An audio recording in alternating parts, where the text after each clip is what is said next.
Hi everybody and welcome back. Now it's really close to Christmas and I hope you're all well and organised. I'm not. Surprise! But for this I'm hoping some of you still have a bit of time up your sleeve for Christmas, and I decided I would just do a couple more projects for Christmas, and we're going to make these little fabric boxes that you could hang on the tree. Here's one not finished. Put on the table, whatever you want. Now I've done them a couple of different ways and I'm going to show you those ways. Of course they have bling, but you don't have to have bling. So as part of your download, not sure if you can see this, but this is a template for the box itself. So you'll need that. You'll need to cut on the lines all the way around and you'll end up with this. Okay. Then what you're going to need is a piece of very stiff interfacing. And I found the best way to do this was to actually iron the interfacing onto the fabric and then cut. If you cut first, I found I got too many whiskers on the edge. And there's a couple of ways you can do that. Just pop this on here, stick a couple of pins in it. You could draw around then cut.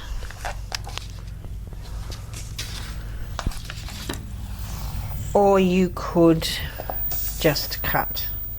I think I wanted to cut as much as I could with the rotary cutter. So I'm just using my black pen, which is heat resistant, so when I iron it again it'll be gone anyway. So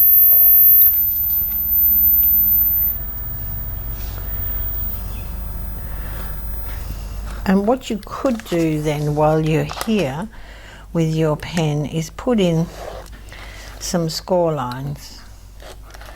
So on the template, which I'll just put here, Fred maybe can zoom in on that, you'll see you have score lines. Now you're going to need something to score. I'm using a tailor's awl, however you say that word. So once you've cut out your template, you need to fold it on all the black lines.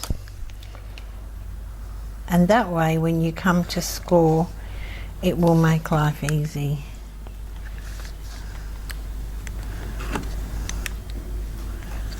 Okay, almost done.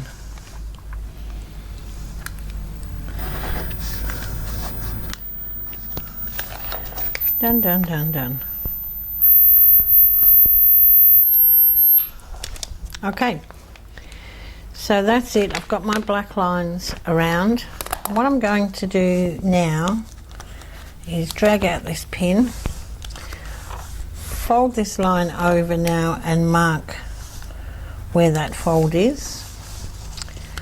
Do the same on this one. You don't have to put in lots of lines, just a guide. Fold again,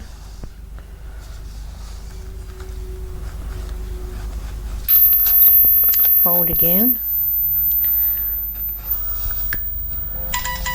There goes my phone.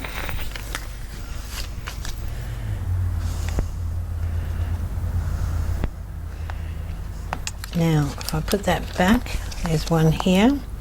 Now I did do a similar thing recently in the edge, but that was done with cardboard. It's technically looks the same but not exactly the same pattern, because I had to modify it a little bit for fabric. but you could certainly do it. If you do it with the one from the edge, if you're in the edge and the studio, you'll find you end up with kind of a big hole at the top, which is not the end of the world. So you should have something that resembles a bit like that. Now, for as many as I can on the straight lines, I'm going to use the cutter. I probably should use my little cutter. However, live dangerous. And I'm going to use the scissors as well for the little bits.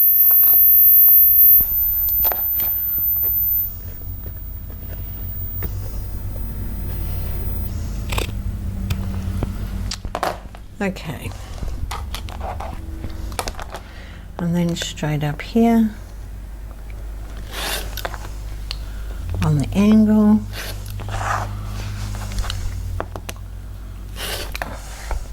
and you'll see how you've got nice crisp edges. I like that.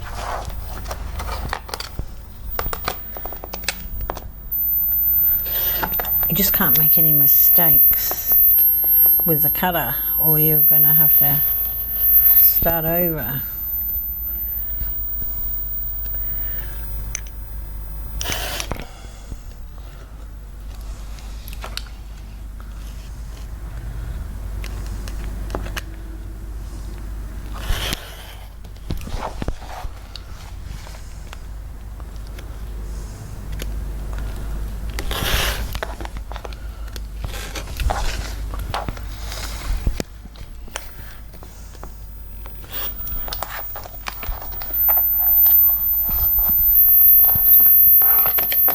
Okay, so now these little bits I'm going to just do with the scissors.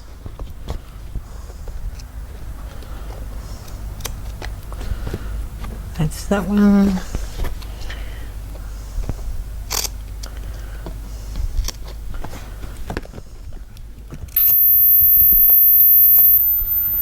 Okay, got a little bit here, tiny bit. There's like a little indent there, just on that bit. Okay,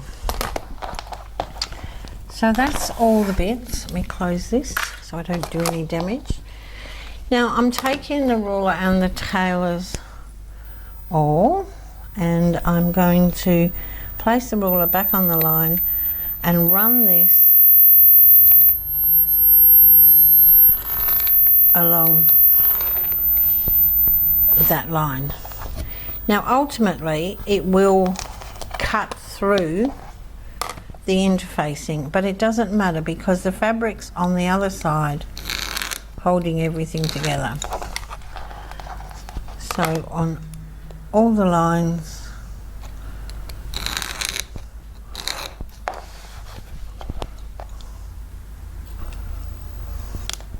line it up.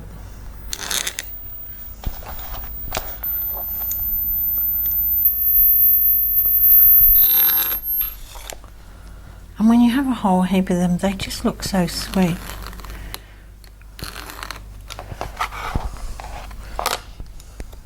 And you can put name tags on them if you wanted, or you could just use them as little gift boxes for little things like chocolate.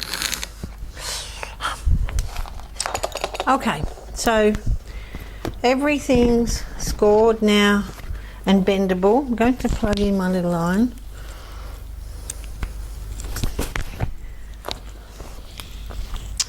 So basically you're now going to, you can press with the iron, but these tabs you can just finger press.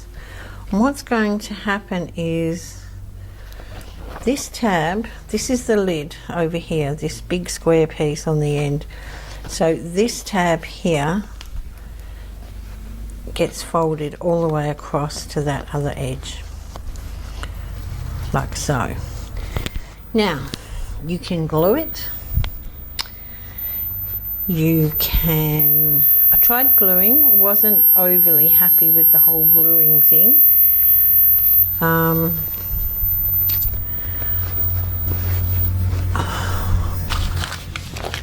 Velocifix, so if you've got some Tilda-Fix, you could certainly put that on there and then iron it to the other side. But I decided what I liked in the end was to stitch. Okay, so try the glue if you have a good glue. I do have a good glue, but it's still, I didn't feel it was holding it together as much as I would like.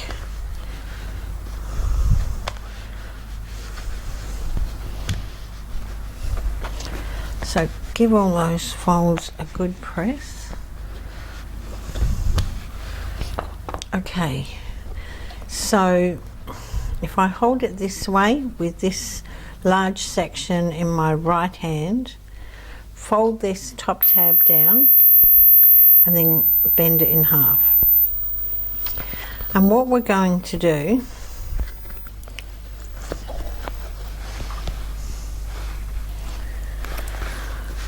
is take this to the sewing machine and give it a stitch.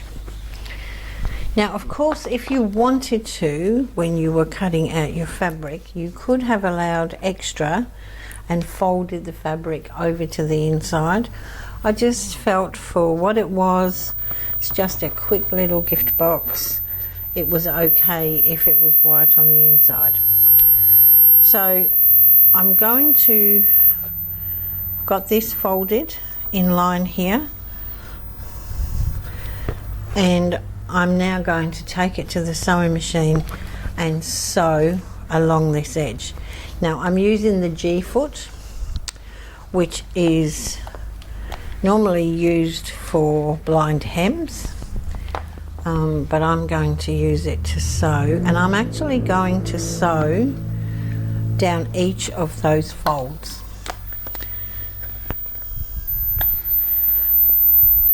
Now, if you want to add bling, gotta love a bit of bling. I did add some bling to some. Now, this one